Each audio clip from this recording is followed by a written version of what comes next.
Capítulo 23. Viver pela fé. Está na carta de Paulo aos Romanos, capítulo 1, versículo 17. Mas o justo viverá pela fé. Paulo diz em Romanos, capítulo 1, versículo 17. Dá-nos a entender essa passagem, mas o justo viverá pela fé, que podemos pensar que é através dela que a gente vai sobreviver, né? E aqui já de cara não é o justo sobreviverá pela fé, e sim viverá pela fé. Então este aqui não é um versículo, apesar de muitas religiões utilizarem para ganhar dinheiro, ganhar subsistência, viver da fé, não será este versículo, não deveria ser este versículo utilizado, né? Porque ele não é sobreviver pela fé ou da fé, e sim viverá, viver.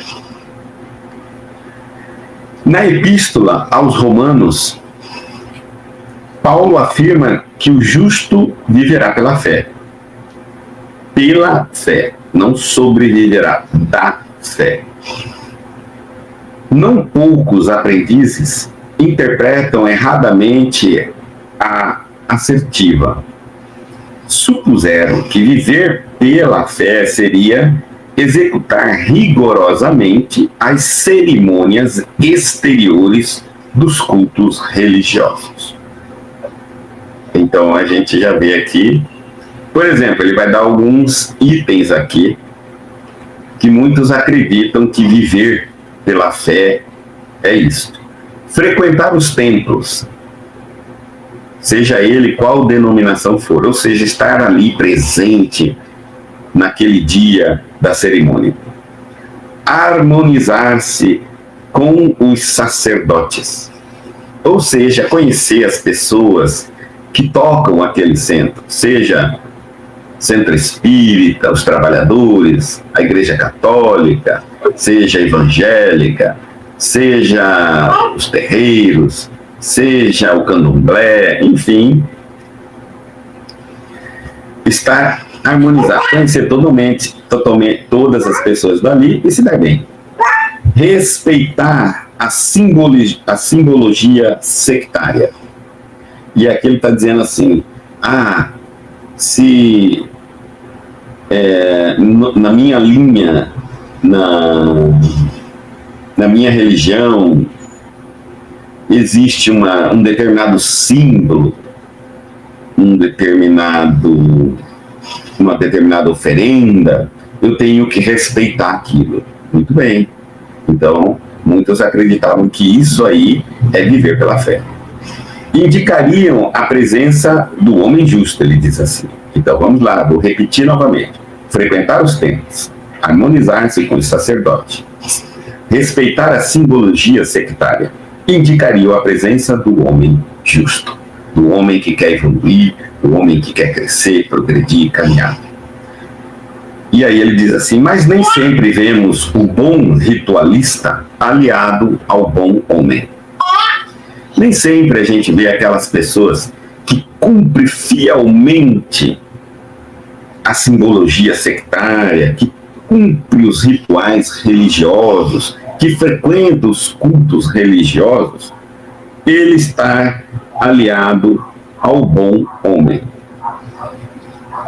E antes de tudo, é necessário ser criatura de Deus em todas as circunstâncias da existência. Então ele está mostrando aqui que para nós entendermos quem é um homem de bem, um homem justo, é a maneira como ele age fora dos templos religiosos.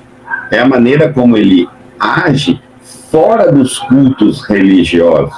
É como ele pauta a vida dele. É até uma discrepância eu dizer que sou cristão, porque eu não falto a minha religião, porque eu frequento ela, porque eu participo dela, porque eu respeito todos os ritos dela, no entanto, saindo dali eu tenho uma vida vergonhosa, anticristã. Ora, e então eu fico pensando aqui, Quantas horas eu passo tendo uma conduta moral, respeitosa e religiosa dentro de uma determinada religião? 1 hora por semana? 2 horas por semana? E o resto da semana eu faço tudo que eu quero, anticristão? E posso me dizer que sou cristão, que estou correto, que isso é certo? Não, claro que não. Então é o que ele está dizendo, ó. Para nós que, em virtude de termos compreendido errado essa passagem, né, que viver pela fé é alguém que segue a religião, às vezes trabalha na religião, estava errado. E que nós fomos levados ao erro pela má compreensão. O que essa passagem quer dizer, ele está dizendo, é que é necessário sermos criaturas de Deus em todas as circunstâncias da existência. Nos momentos bons, nos momentos ruins, nos momentos de dificuldade, nos momentos da perseguição, porque não justifica que nos momentos difíceis da vida eu lanço mão da moral, da ética, da virtude e digo que eu preciso fazer coisas erradas, porque nesse instante eu justifico ter atitudes anticristãs. Pelo contrário, é nesses momentos é que eu demonstro que quero viver pela fé. Paulo de Tarso queria dizer que o justo será sempre fiel, não em determinadas circunstâncias. Eu não tenho que ser um bom cristão só quando a minha vida está no bem bom. Eu não tenho que viver como um cristão só quando a minha vida está um mar de rosas. Sempre fiel, sempre. Viverá de modo invariável, na verdadeira fidelidade ao Pai que estás nos céus. Bom, aqui eu já posso avançar um pouquinho, porque ele está falando do Pai que estás nos céus, no plural. Ora, quantos céus existem? Se fosse o céu no singular, o Pai que está no céu seria o mundo espiritual. Mas será que Emmanuel escreveu errado? Ele colocou no plural, céus. Então ele está dizendo aqui o Pai que está nos céus, do plural. Significa consciência. Então aqui eu vou ler de novo e vou interpretar isso aí. Paulo de Tarso queria dizer que o justo será sempre fiel, viverá de modo invariável na verdadeira fidelidade ao Pai que está em sua consciência, das verdades que a nossa consciência já sabe que é real. Todos nós, hoje em dia, depois dos 12, 13 anos, sabemos o que é certo já e o que é errado, o que é bem, o bem e o mal. Então, já mostra que a nossa consciência já está preparada para identificar o que é certo e errado, o bem e o mal. Independente se eu sei, se eu tenho uma religião, se eu sigo uma religião. Eu já tenho condições de saber.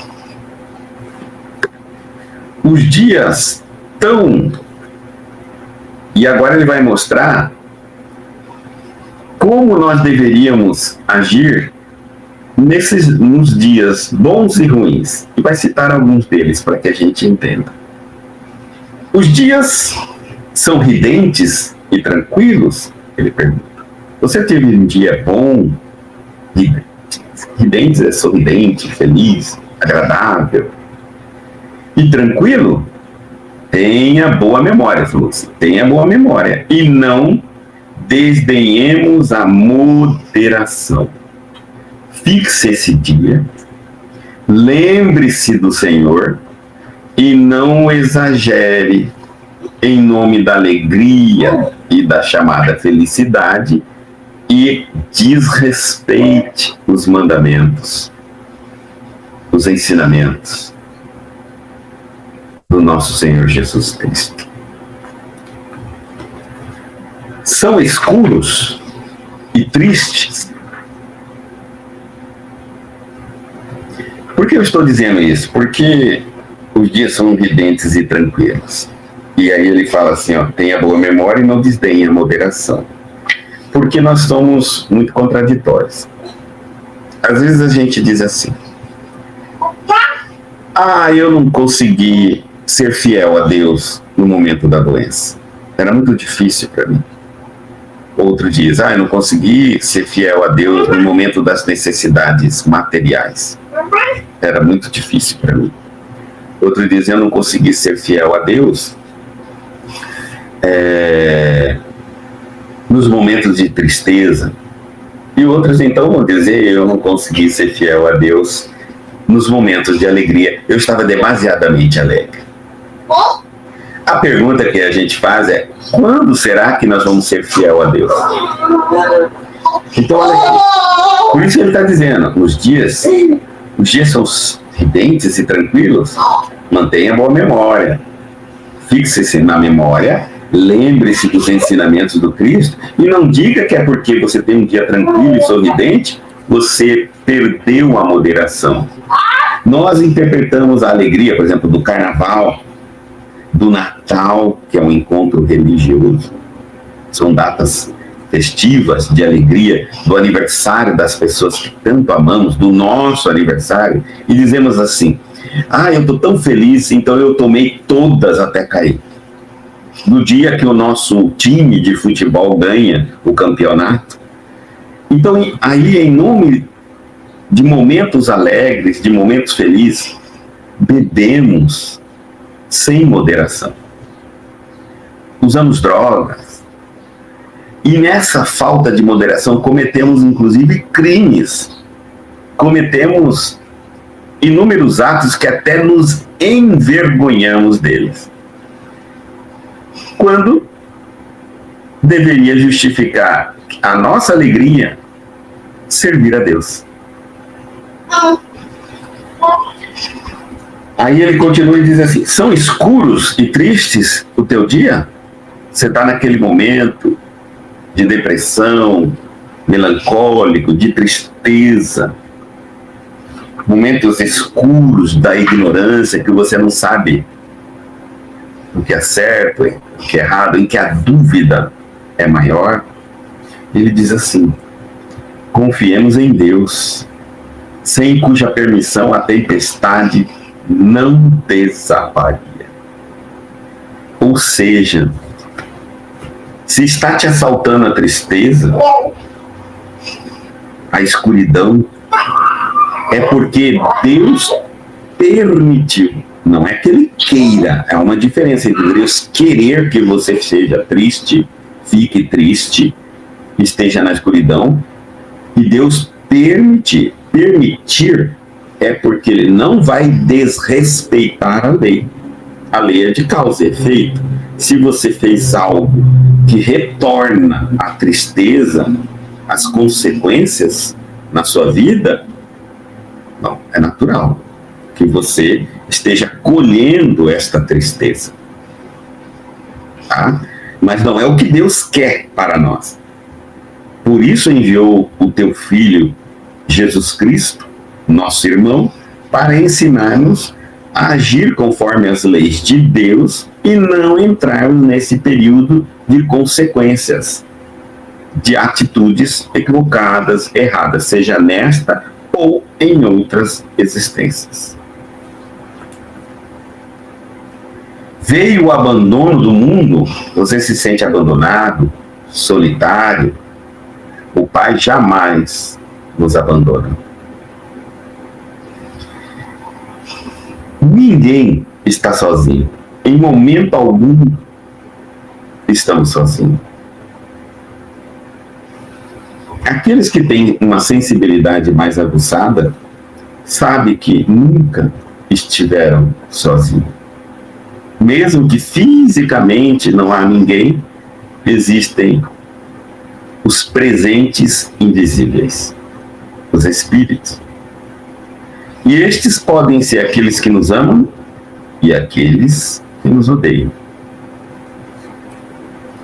Vai depender de qual deles eu os alimento, através do meu pensamento, meu sentimento e minhas atitudes. E é exatamente por isso que não adianta eu ir a templo religioso, rezar de joelho, fazer oferenda, vestir vestimentas, usar apetrechos, se eu tenho atitudes anticristãs que atraem espíritos inferiores. E aí eu vou dizer, a minha religião que não adianta, meu Deus, quanto mais eu rezo, mais a assombração aparece. E eu digo, então, pare de agir, pensar e sentir, e até mesmo falar anticristão. Viva uma vida cristã, e você então será envolvido pelos bons espíritos.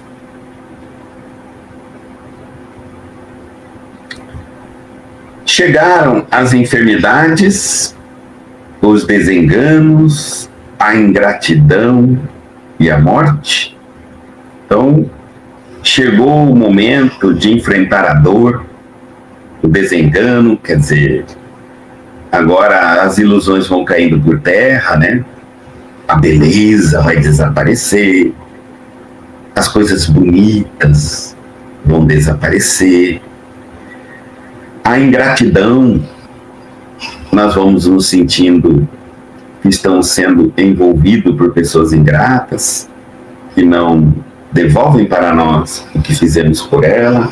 E aí, muitas vezes, eu posso também, a outra situação, estar sentindo que está perto do meu fim. Eles são todos bons amigos. Aí você vai falar, pelo amor de Deus, como pode ser bom amigo isso? Por trazerem até nós a oportunidade de sermos justos, de vivermos pela fé, segundo as disposições sagradas do cristianismo, segundo as leis, os ensinamentos do cristianismo. São esses momentos quando a enfermidade nos chega, é um momento onde a gente se sente tocado, frágil. Acaba aquele superpoder que a gente tinha. É quando a gente se sente pequeno diante da vida. E é quando a gente se sente que não temos condições de dizer, vou acordar, vou viver mais um segundo da minha vida, porque está na mão de Deus. Quando a enfermidade chega, é quando eu sinto que eu posso dizer a qualidade de vida que eu vou dar a mim mesmo como um presente agora. Mas daqui um segundo eu não posso. Porque este segundo de vida só Deus pode me dar. Não é eu que decido até quando viver. Mas eu posso dizer a mim mesmo e definir para a minha vida qual a qualidade de vida que eu vou ter. Por isso que ela está aqui dentro de viver pela fé. Para que você, muitas vezes, não perca muito tempo em repetir cerimônias exteriores, ao invés de reformar intimamente o teu coração, a tua vida.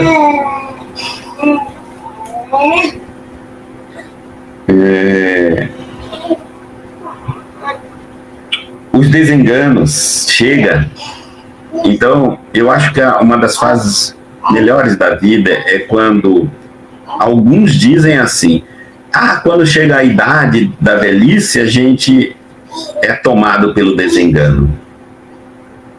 Mentira. Conheço muitos idosos ainda iludidos, querendo ganhar dinheiro, querendo viajar, querendo comer de tudo que não pode mais na sua idade. Muitas vezes são diabéticos e não podem comer doce, ainda preso à vida material. ainda querendo viver uma vida física, material, que já não tem mais condições de viver. Então, não é a idade que nos desengana, que nos conscientiza, que a vida física é uma ilusão. Não, não é não. Mas quando nos desenganamos, é quando percebemos que o mundo é além daquilo que os olhos veem. É quando o desengano nos chega, quando percebemos que o mundo espiritual é o único mundo que existe, é o que é real, é o que não passa, é o que para um tempinho para que a gente venha viver a reencarnação e depois, quando voltamos para o mundo espiritual, continuamos. É a única existência que existe. Viemos de lá e retornaremos para lá. Aqui é uma casa, uma escola temporária. Quando eu começo a despertar, então eu começo a enxergar a grande importância de viver uma vida ética, uma vida honesta, uma vida moral, uma vida pelo bem, para o bem, com o bem, independente das circunstâncias. E aqui ele também nos diz assim, a ingratidão, olha, se você for presenteado pela gratidão, você vai falar, Guto, você está doido? Como alguém pode ser presenteado pela ingratidão? A gente quer ser presenteado pela gratidão das pessoas, e não pela ingratidão. Pois é. Quando a gente é beneficiado pela gratidão, é uma coisa maravilhosa, é ótimo, não é verdade? É ótimo. Mas, e quando é presenteado pela ingratidão? Tem o mesmo valor, e eu vou dizer por quê. Quando alguém lhe presenteia com ingratidão, é porque você já fez algo a ele. Então, o bem que você deveria fazer está feito, sua parte está completamente quitada. É a pessoa que ficou devendo e não você a Deus. Eu preferia ficarem me devendo do que eu nunca ter emprestado ou condição de ter emprestado, dado algo a alguém. Porque só empresta quem tem, só dá quem possui. Ainda continuo rico para compartilhar amor, atenção ou qualquer coisa que eu tenha dividido com meu semelhante. E o ingrato, esse não é o problema, porque já foi, eu já fiz a minha parte. Não importa.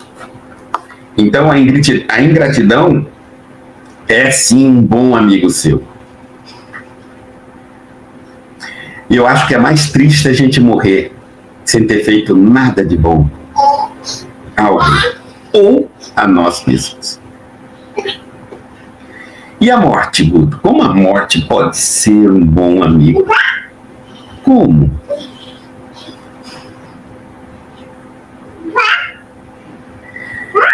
Eu vejo que a morte é o momento em que eu me desconecto, viajo e volto para a minha origem.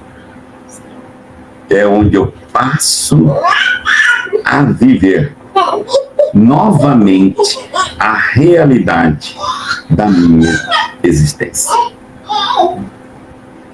Então, acabou o sonho, acabou o teatro da vida. Teatro da vida, essa expressão veio pelo Augusto Cury, um psiquiatra brasileiro.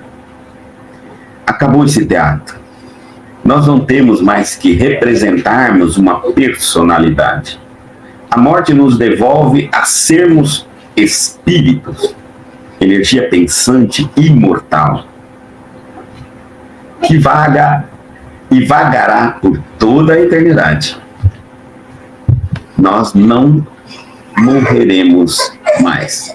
assumiremos diversas personalidades, diversos papéis em diversas reencarnações, mas continuaremos a ser um único só espírito, em uma trajetória, em uma viagem infinita.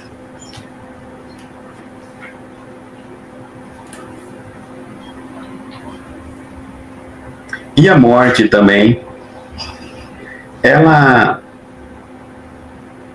ajuda-nos a saber que essa existência ilusória, temporária, que é a vida, tem um término. Então, eu tenho que aproveitar. Porque se isso aqui não acabasse, eu ia desperdiçar demais. Eu ia começar quando? A pensar em algo melhor na minha vida. Eu ia começar a fazer o bem quando? Eu ia começar a estudar quando? A morte diz assim, olha, seja ruim ou bom, as condições de vida que você tem, que você vive, vai acabar. Aproveite. Aproveite o máximo que você puder.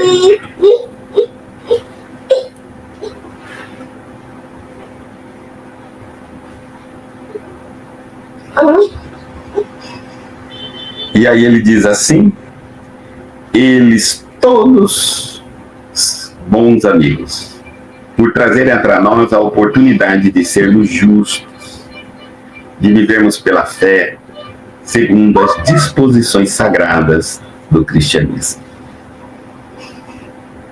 Então, viver pela fé é viver fiel, é sermos fiéis àquilo que já acreditamos. Ninguém nos obrigou a acreditar, ninguém nos obriga a acreditar. Existem infinitas teorias pelo mundo sobre tantas coisas. Eu vou escolhendo aquelas que eu acho possível, que eu possa acreditar, que me abastece, que me esclarece e que me consola.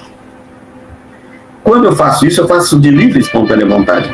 Mas se já encontrei uma teoria, seja fiel a ela. Faça valer. Põe em prática na sua vida. Transforme-se.